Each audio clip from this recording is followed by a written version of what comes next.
बारामतीत झालेल्या अजितदादा पवारांच्या दुर्दैवी विमान अपघातानं संपूर्ण महाराष्ट्र हादरलाय।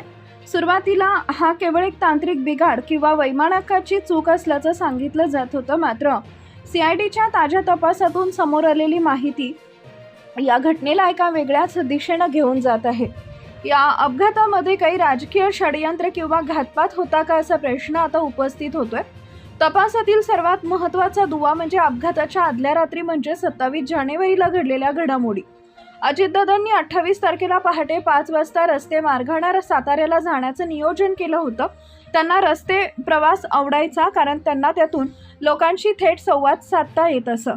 त्यांच्या ड्रायव्हरनं सर्व तयारी पूर्ण केली होती, परंतु रात्री 10च्या सुमारास दादांना एक रहस्यमय फोन आला, ज्यानंतर ते प्रचंड अस्वस्थ झाले। या फोनवर दादांना एका विशिष्ट फाईलवर स्वाक्षरी करण्यासाठी दबाव टाकला गेल्याचं समजतंय। ही फाईल मंत्रालयातून गायब झाल्याचं सांगण्यात आले, ज्यामुळे दादांना रात्रभर अस्वस्थ राहावं लागलं।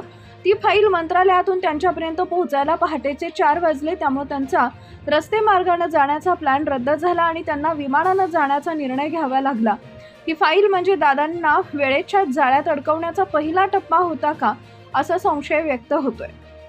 विमान प्रवासाचा निर्णय झाल्यानंतर ज्या हँगरमध्ये विमान उभं होतं तिथं काही संशयास्पद हालचाली झाल्याचं सीसीटीव्ही फुटेजवरून समोर आलंय। रमेश नावाच्या एका इंजिनियरनं विमानाचं ट्रान्सपॉन्डर आणि इंधन पुरवठा यंत्रणेत छेडछाड केल्याचा संशय आहे।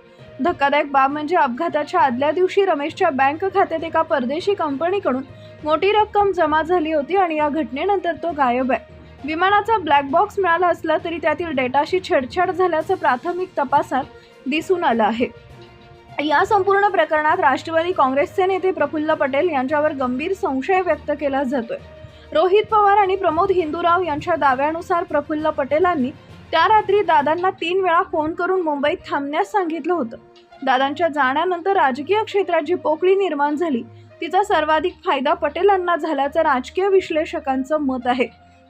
28 जानेवारीच्या सकाळी 8 वाजता उडालेलं विमान अवघ्या 45 मिनिटात कोसळलं। वैमानिकाचा कंट्रोल रूमशी संपर्क का तुटला? विमानात स्फोट झाला की इंजिन जाणीवपूर्वक निकामी केलं गेलं? या प्रश्नाची उत्तरं अजूनही गुलदस्त्यात आहेत।